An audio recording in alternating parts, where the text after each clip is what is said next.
Welcome back, everyone. We are here again with Kathryn McIntosh. We have another lesson for you. This one is meditation part one. We decided to break this up into a couple of different parts. Kathryn has given me some written material that I will upload and file. I think this belongs in the resource library, but we'll organize it. We'll put it everywhere, and it's free. It's free for seats, free for everybody, right, Kathryn? All right, so you are foremost in this Zoom, and we are recording. So take it away, Kathryn. Hi, welcome to everybody. First, just like always in the other sessions that we've done before, I'm just going to say that, you've already done your setting your motivation, saying whatever prayers you need, or using Shanti Deva's prayer that, may I be of benefit to all beings, that sort of thing, and that you've already done that and kind of settled yourself into the seat. But we will talk about that a little bit in this particular lesson because that's important. And it's one of the things that can be kind of a hang up with people. And so basically what we'll do, the first part one, we'll talk about what meditation is and what it isn't.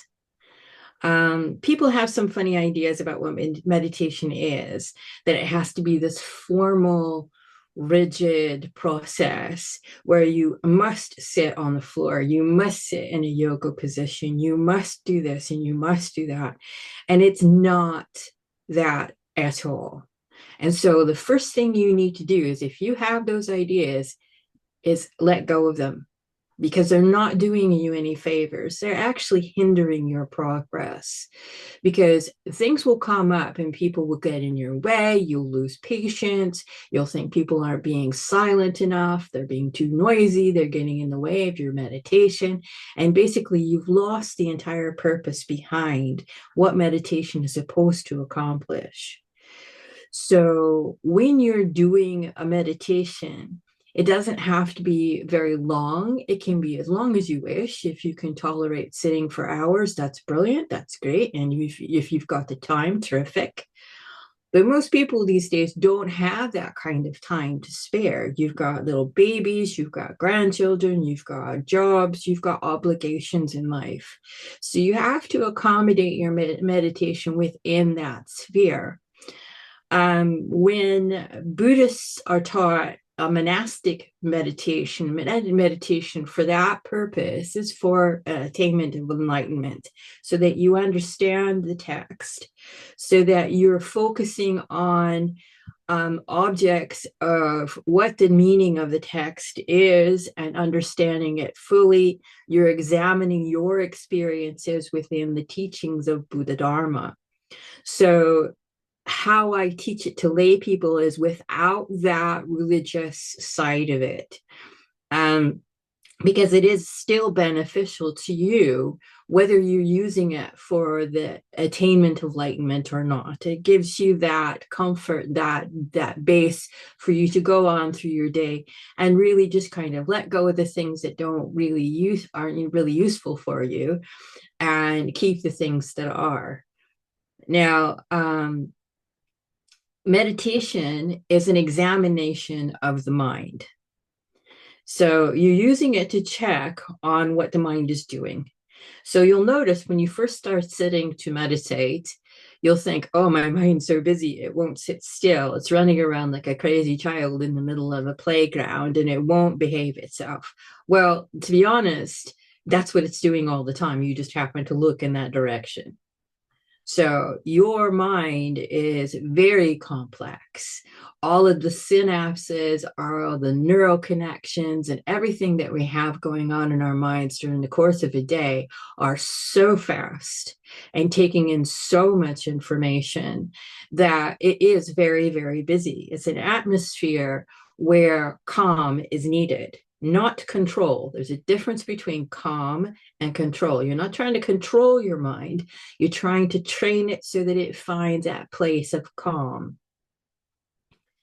So what you're doing now, the reason that you've noticed that it's so busy and so chaotic is that you've engaged your mind in looking at it and what it's up to and the chatter that's happening. So there's no real purpose other than to just grab onto something and let it go.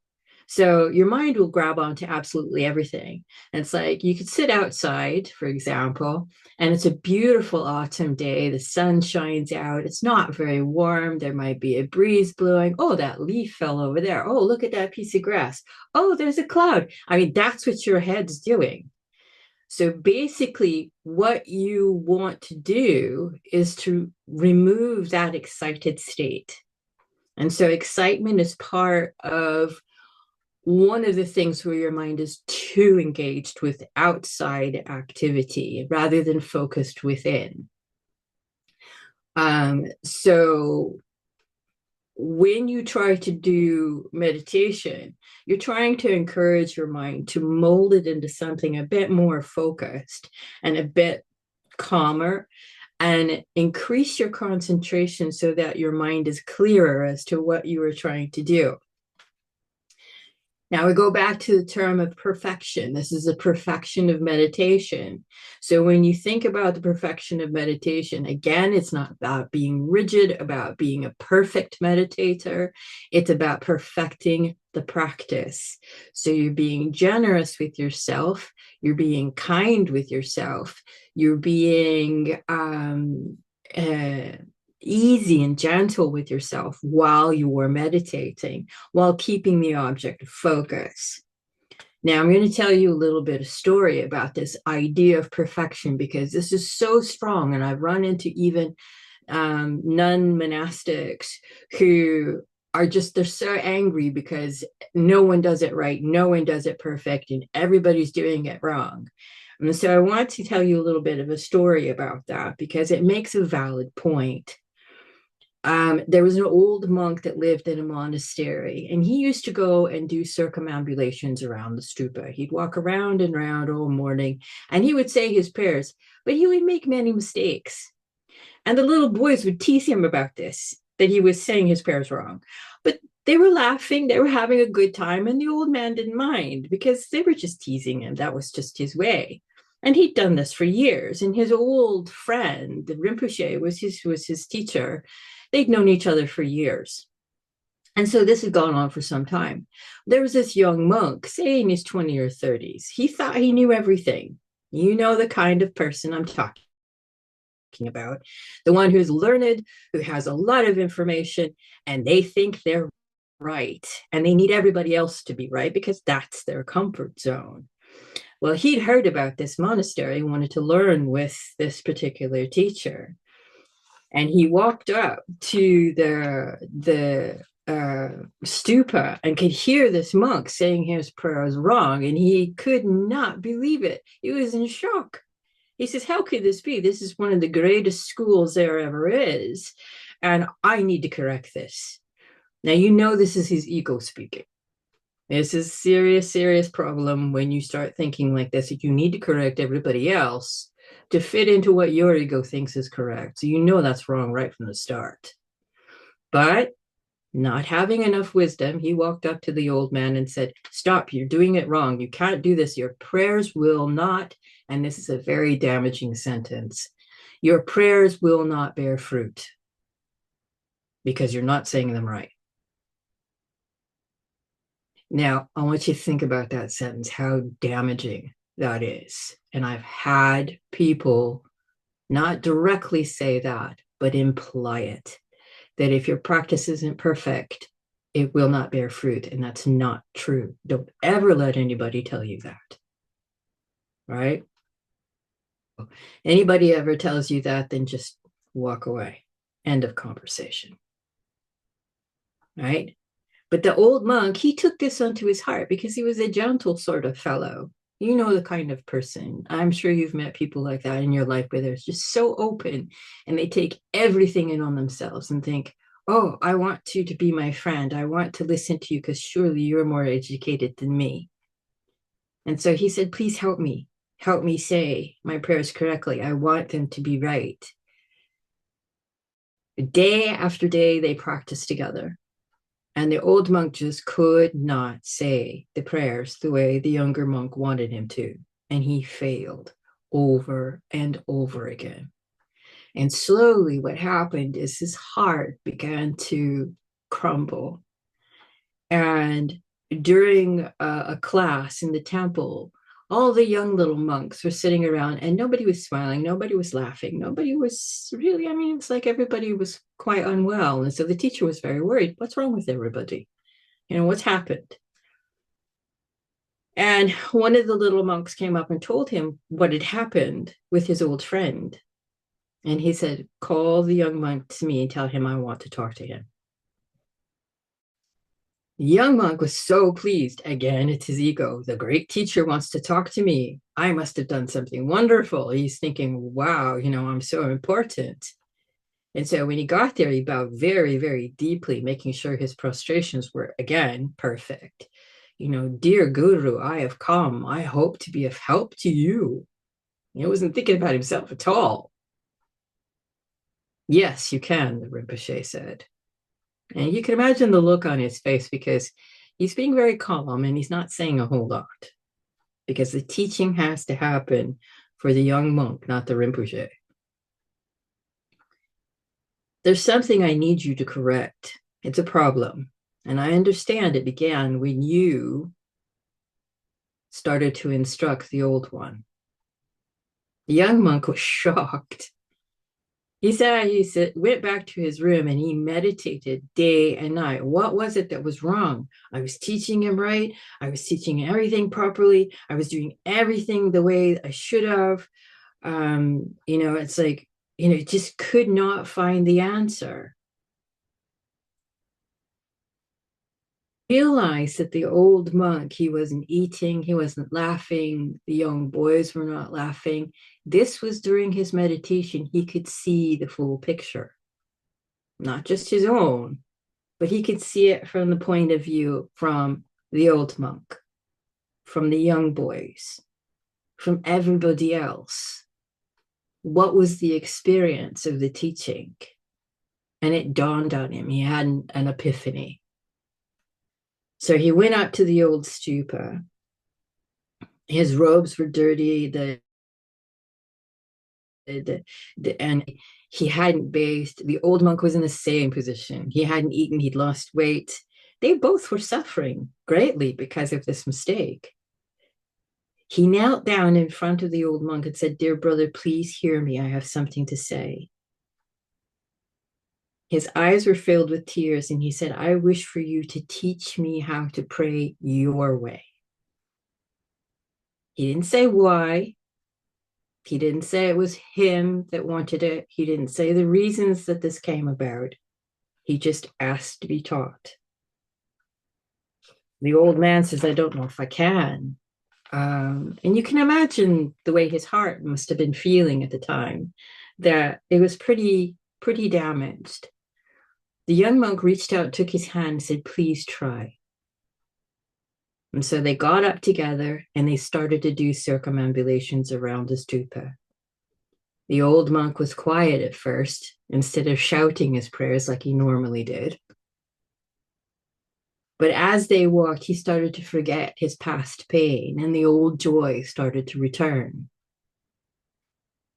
The young monk struggled behind him with tears in his eyes still, but he tried and tried to say the prayers wrong. Now, up in the Gompa, where the boys were sitting, they heard the sound of the old friend chanting again. They looked out the window and they saw somebody with him. So they all ran downstairs to find out what was going on and were shocked to see the young monk right behind him saying the prayers wrong. And this time, instead of laughing, they all one by one fell in behind them and started saying the prayers the way the old monk was saying them. The Rinpoche looked out his window and smiled and said, "This is good. Today we've all learned the perfection of practice." Oh, rigidity is not the answer. Perfection and the way the world sees it is not the answer. There is a reason to have these rules, of course. They're a basis, they're a guide, it's a place for us to start. But if we forget and we have a friend say, somebody says, oh, what's a favorite word in the United States that gets mispronounced by some people? You know who they are. They mispronounce a word all the time and nobody ever says anything. Oh, I know what it is. There's one, library instead of library. All right. Now you have a Nana who might say it that way, but you're not going to tell her. You're not going to say, Grandma, please stop saying it. It's library. It has an R in it. Now in your head, it's there, right? But you keep your mouth shut, don't you? Because it's your Nana. You know, she may not know any other way. Maybe she can't say it that way. Maybe there's other words that are mispronounced. And I know that there's quite a few that happens with. But does it matter? It's the heart behind it. It's the intent. It's your motivation. What is your motivation? Your motivation is to benefit all sentient beings. Your motivation is compassion and kindness, developing patience, developing concentration. You're trying to do this with an element of joy and keeping that joy within yourself. So yes, you can try for that perfection and say your prayers properly to begin with when you're first learning. That's important, of course. But don't worry about it if you get it wrong. You will make mistakes. Now, another problem in meditation is the sitting position, right? Everybody says you must sit on the floor, you must have a cushion, you must sit in a yoga position. I'm going to tell you, at 50 years old, when I first started doing this, when I was first taking vows as a monastic, there was no way I was going to be able to sit on the floor. I tried, I made a good effort. But in the end, I had to realize limitations of my body, my physical body, and stop being silly about it and find myself a chair. And it meant I could sit comfortably. I wasn't in pain. It didn't affect my concentration. So it was a very practical solution. This is your pride doing this, and somebody, sitting behind you saying, oh, you should sit this way, you should sit that way, has gained no wisdom. I mean, there's nothing I have to say to people like that. I have had people come up to me saying, why are you sitting in a chair? You're monastic. You should be sitting in the front on a cushion.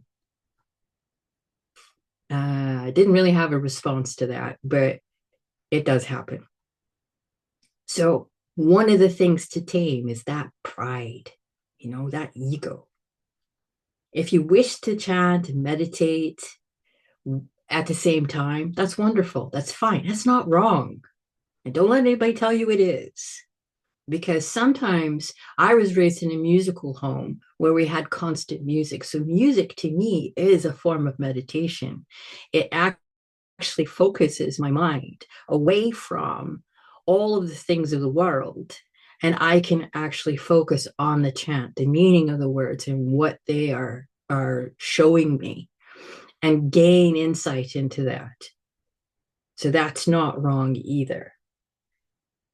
So we spoke of the busy mind at first when I first introduced this, and to ease this problem, you need to have an object of meditation. Okay, so object of meditation could be a prayer, it could be a lit candle, it could be the scent of something or the sound of something, even white noise. Right, so just use your imagination. It's not limited, so don't limit yourself. It could be a flower, a color, anything.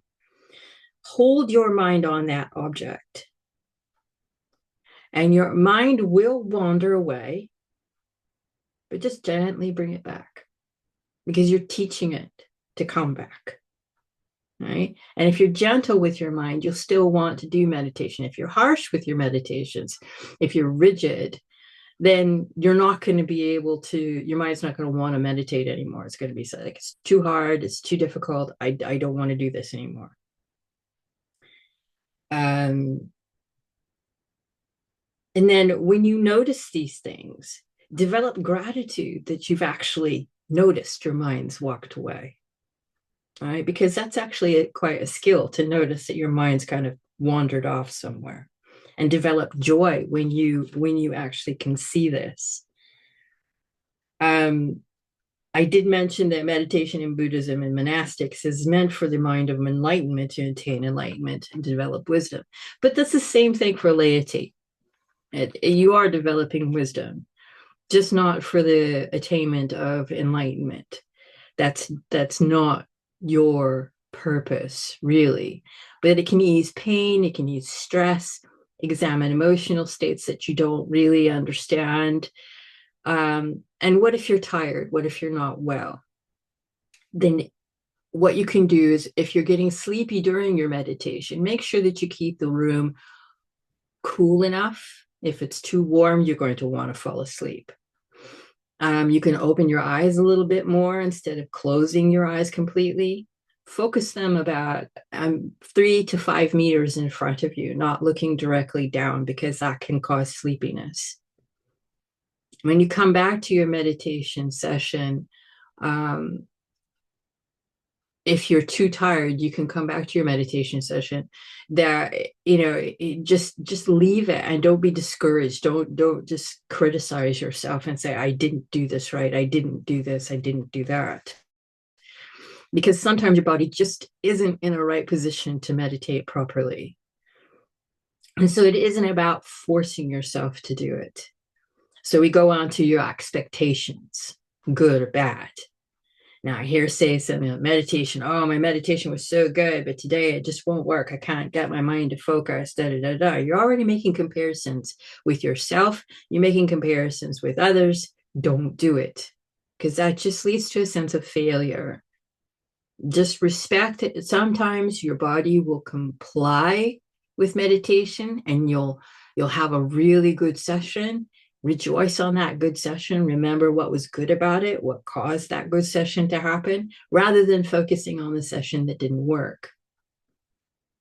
And you might think that it didn't work, and might feel like you've made no progress at all.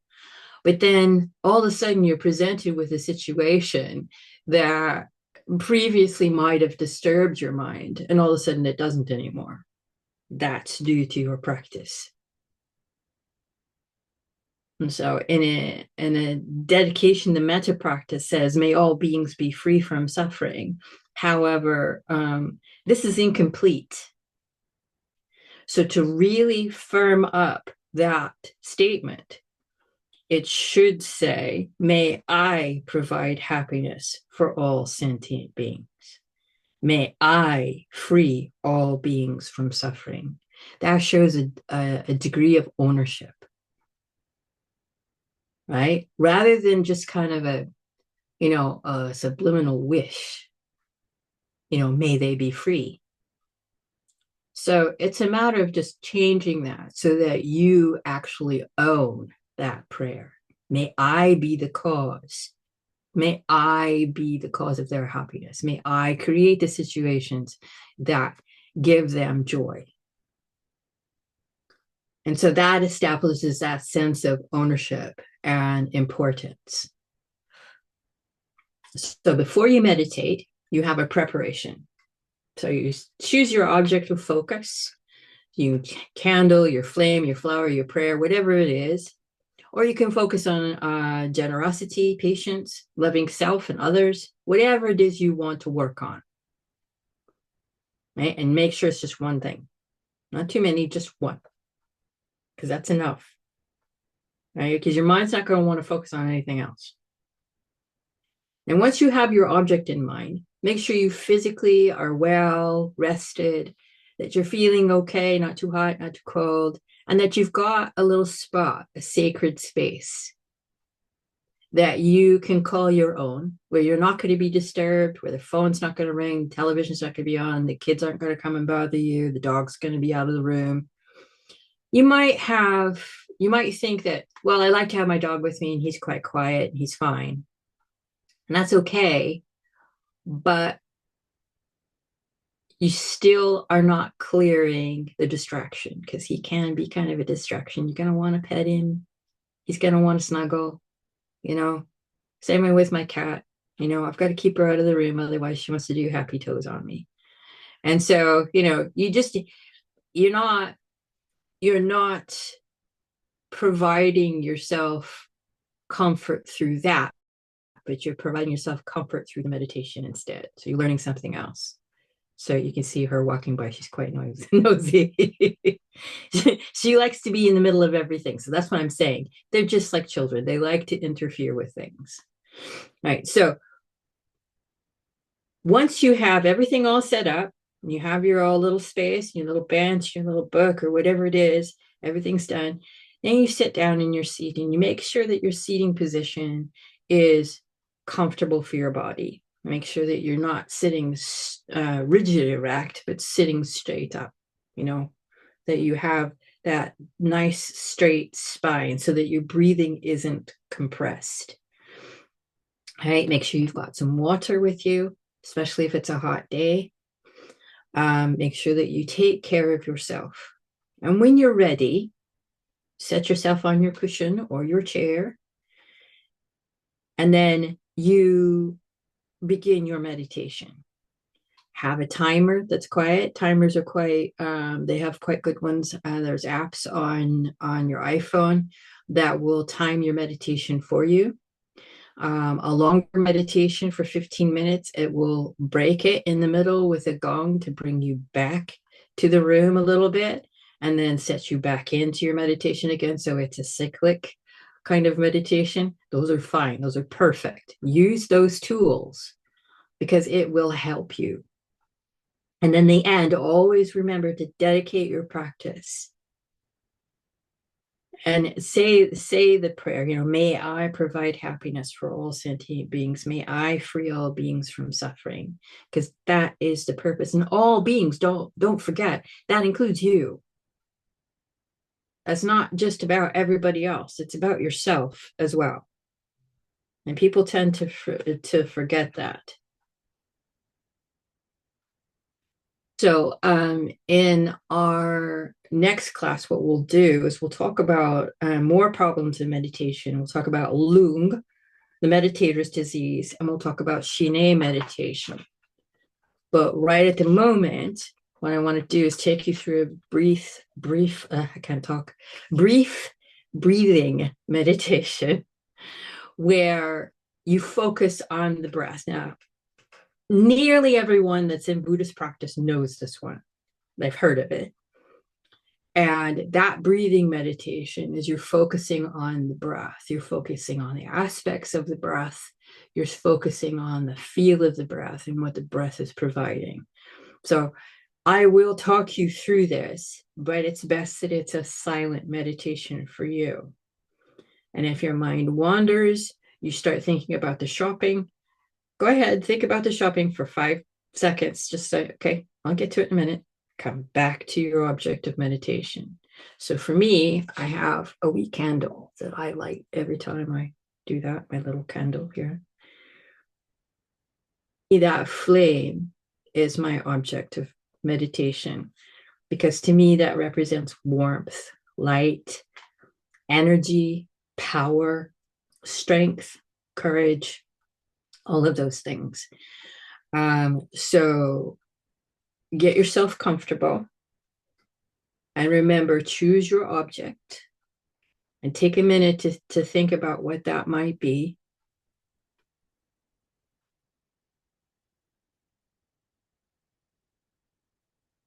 You're nice and comfortable in how you're sitting and that all your fidgets are kind of gone and your hands are in a nice comfortable position, either on your lap or to your sides.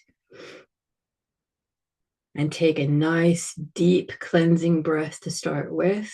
In, hold it slightly, and out.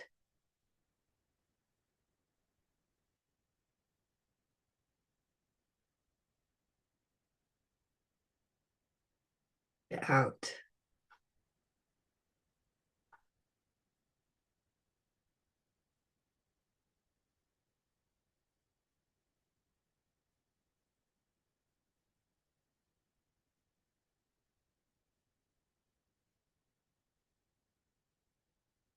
Focus on your object of meditation.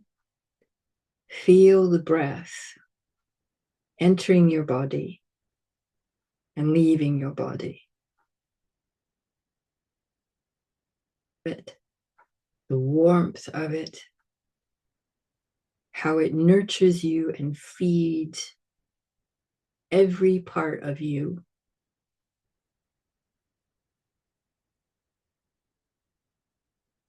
Think about it. It's just your breathing, allowing you to think about your object.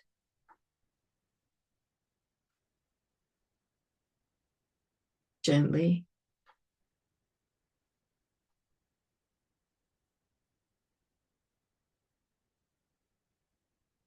Bring it back gently, gently.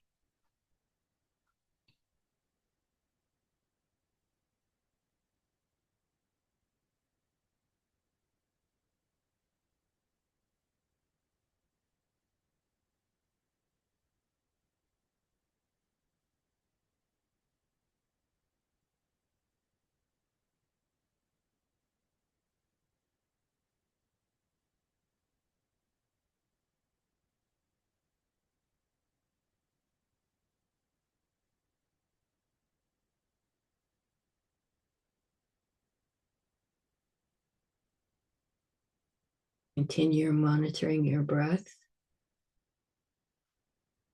Let any hesitation in your breathing.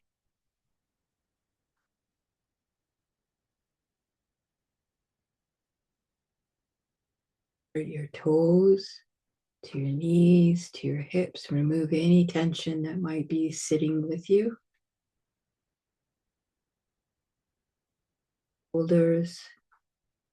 Feel how your breath moves with you.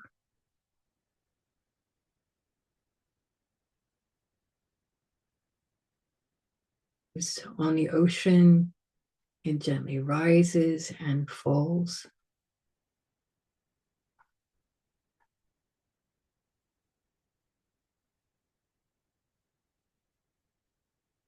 Face, and the eyes, and your ears. The only sound that you can hear is your breath.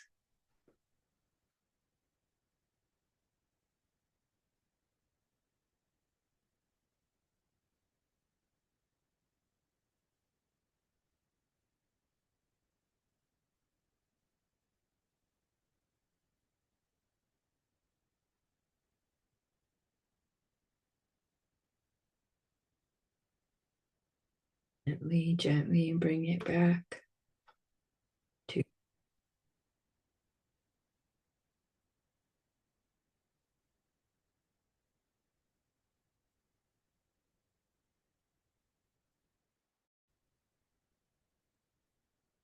made, a vow you made.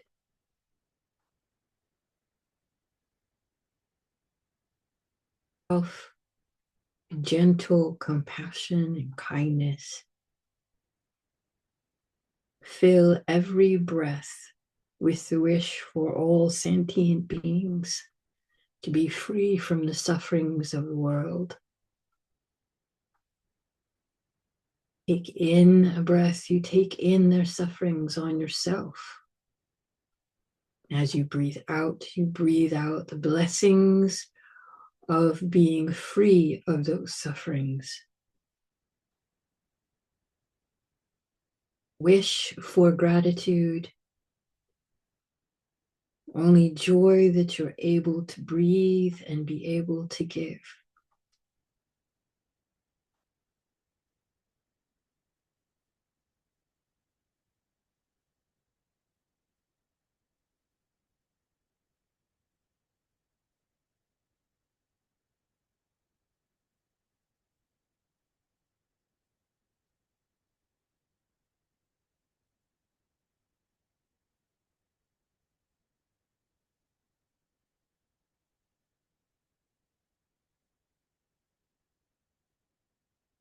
End your meditation. Again, breathe in deeply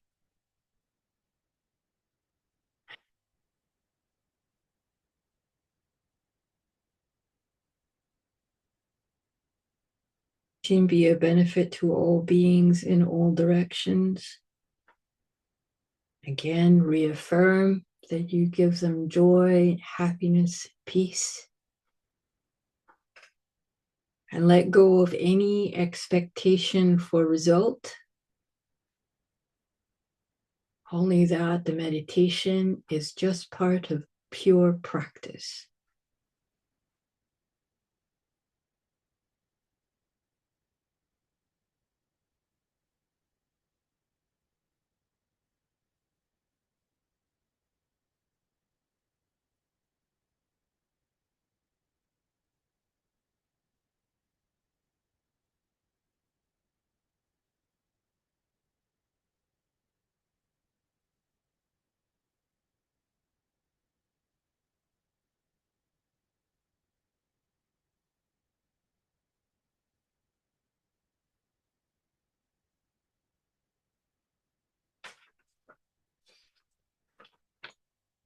All right, so now that we have finished our meditation, you can make it longer if you wish, if it's too short. You can make it as frequent as you like, every day, once a week, every other week, but make it a habit. It's about establishing a new habit. So just like with anything else, with any study, you have a set schedule. So you might have a schedule, you go to work, 8 o'clock, 5 o'clock, you're home. Then you have a schedule for doing housework, or you have a schedule for this or that, or the doctor's appointments. Meditation is no different. You set a time to do it, make yourself a promise to do it. If you have to break your promise, do your meditation, do not beat yourself up over it. Be gentle, be kind. It's like, I will get to it. But you will start to feel, once you've made a habit of it, your body will start to crave it. It'll say, isn't it time for us to sit down and be quiet for a little while? You know, it'd be like, hello, Sandra, what's going on? It's been 2 weeks. Why haven't you meditated with us? I'm sorry, but that's not good enough. So, so it will call out to you, and most people will ignore it, and you ignore it long enough, it goes away. So do try to make it a new good habit, even if it's for a minute or two. You can be doing the dishes and going, meditating on the soap set, doing my meditation, I'm breathing. The kids are screaming, I'm not hearing it. I'm just the mom, and it's okay, it's all good. And they'll be saying, Mom, Mom, Mom, Mom. It's like, okay, what is it? And so instead of screaming at them, you got a different tone in your voice because you've been somewhere else, and so that actually can work. It's quite tricky. And so it's about getting that mindset in the first place, and keeping it no matter what you're doing. So So, next class I said, we were going to be doing more problems on meditation. yeah, And lung, it's spelled lung like your lungs, but it's pronounced lung, is a meditator's disease. And then we'll do a Shine meditation. beautiful. Thank you so much. Stay on for a minute. I'm going to stop the recording and we'll plan when to record the next one.